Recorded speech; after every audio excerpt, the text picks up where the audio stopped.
Hey there guys, it's Red again, and today we are going to be reviewing the Pfister 811. That's the new car that came out. So, yeah. I don't know what to say about this car. Once you see it, like I'm gonna say it now, I think this car's ugly. But it's a supercar, so I just have it in my garage anyway, so it's like, if I want to sell them, I'll just sell them all.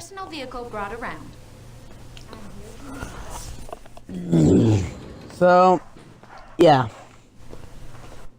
And if I sound melodramatic again, here's the sign of dedication.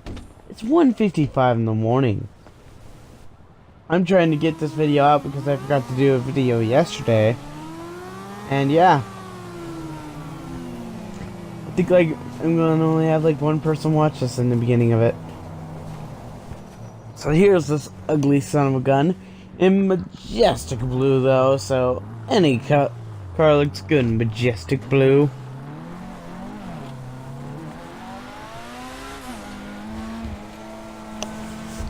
Like, I like everything else about this car except its looks. I hate the looks of the car. I love the engine sound. And I love everything else. And here I was just checking if it was still recording.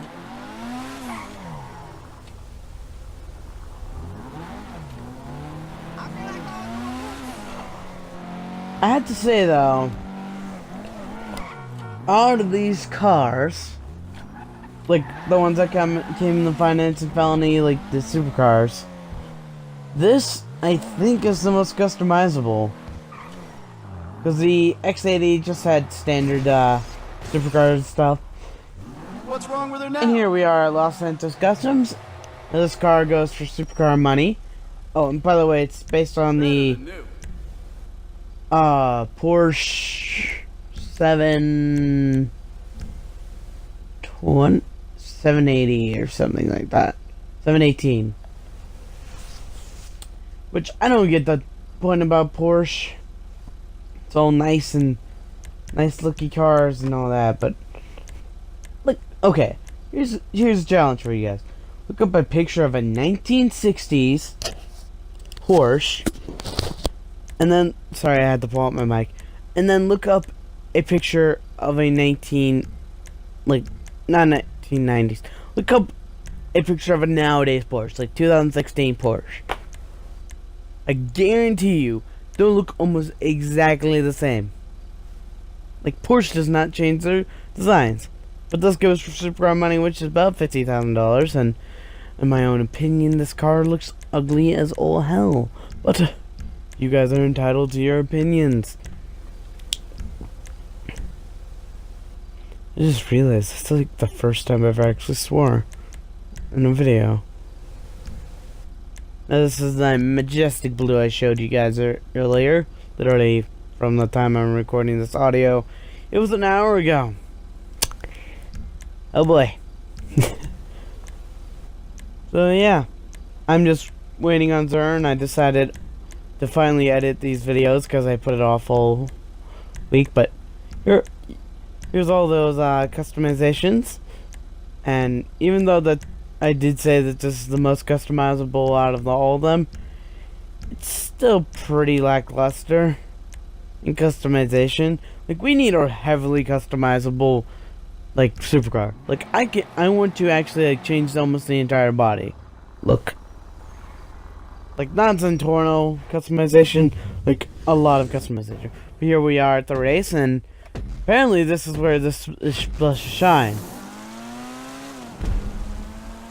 But as we will see later, that is not the case.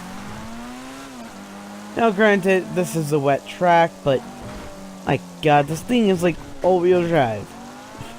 It should be doing this perfectly fine.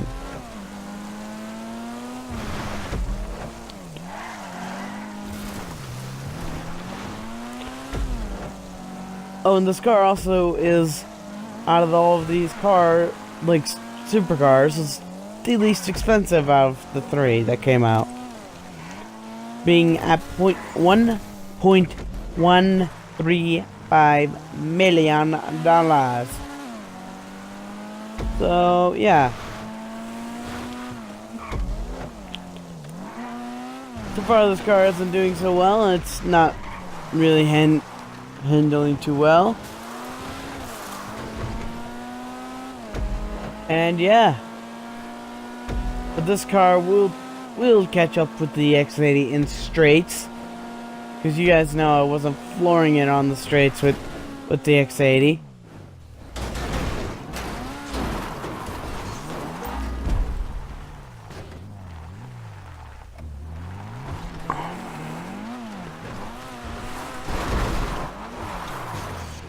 I need to remove that checkpoint back there, because that's just... I should just jump onto it, like... Over here, you'll see that it's just... I've always jumped onto it, and this car likes to flip in the air, apparently.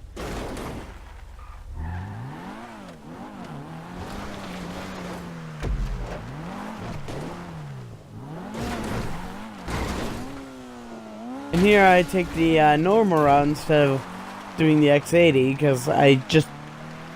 Not X80, the FMJ, where I literally just said screw it halfway through and started taking my short routes. This car is currently at 212.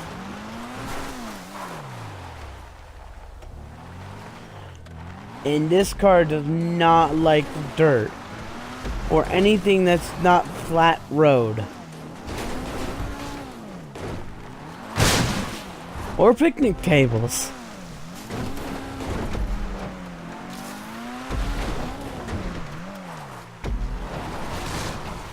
This car will cross the line at 245.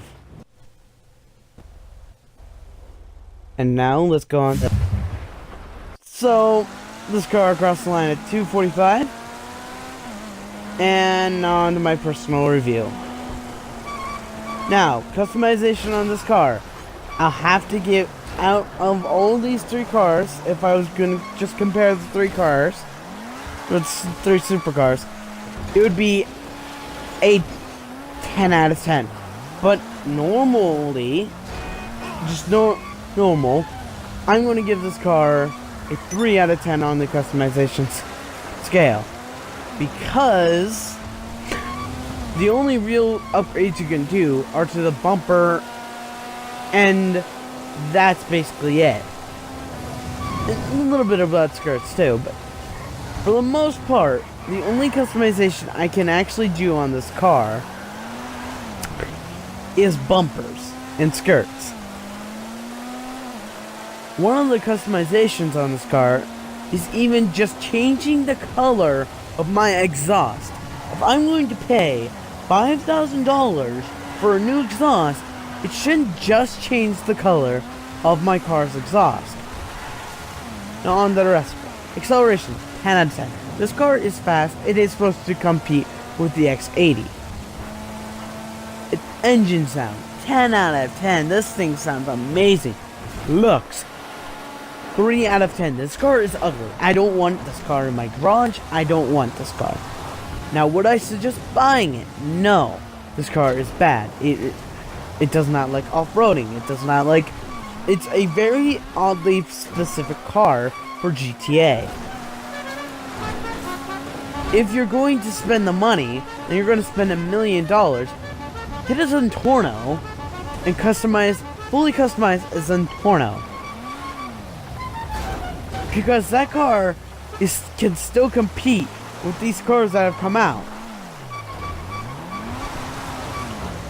Like, I don't understand why this car isn't good. So you know what I'm going to do? This car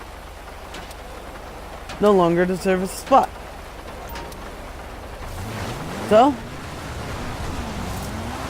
I'm going to give it some poetic justice. But that's going to have to do it for me, guys. Like if you liked it, subscribe if you want to see more, and I'll see you in the next episode. Bye bye.